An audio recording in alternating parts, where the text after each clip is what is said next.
ఆరో తరగతి పాఠం ప్రక్రియ ఇతివృత్తాంతం కవి.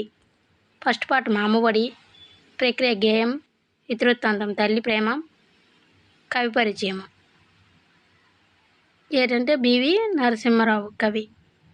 తృప్తి రెండో పాఠం కథానిక ప్రక్రియ, ఇతివృత్తాంతం అనేది మానవ విలువలు, కవి సత్యం సంక్రమంచి. పాఠం 3 మా కొద్ది తెల్లదొరతనం, ప్రక్రియ గేయం, ఇతివృత్తాంతం సమయస్ఫూర్తి, కవి గరిగిమల్ల సత్యనారాయణ. సమయస్ఫూర్తి ప్రక్రియ కథ, ఇతివృత్తాంతం సమయస్ఫూర్తి, కవి కందుకూరి వీరేశలింగం. మహామహనీయులు ప్రక్రియ వ్యాసం, ఇతివృత్తాంతం దేశభక్తి, కవి రచయితల బృందం.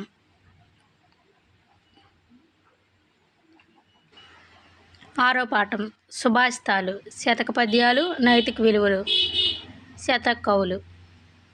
మమకారం ఏడో పాఠం ప్రక్రియ కథ, ఇతివృత్తాంతం భాషాభిరుచి, రచయిత చిలుకూరి దేవపుత్ర.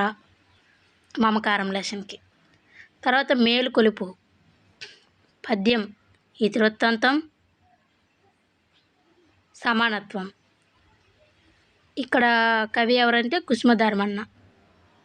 తర్వాత 9వ పాఠం ధర్మ నిర్ణయం ప్రక్రియ చారిత్రక కథ, ఇతివృత్తాంతం అనేది స్థల పురాణము. అక్కడ కవి పరిచయం మరి ఎవరు లేరు, సేకరణ అని ఇచ్చారు. తర్వాత మనకి త్రిజట స్వప్నం 10వ లెసన్ సహానుభూతి, కవిత్ర మొల్ల.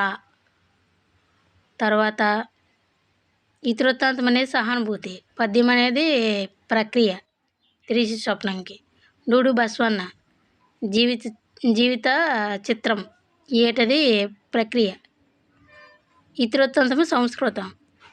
ఈ డూడు బసవన్న రచయిత రావూరి భరద్వాజ.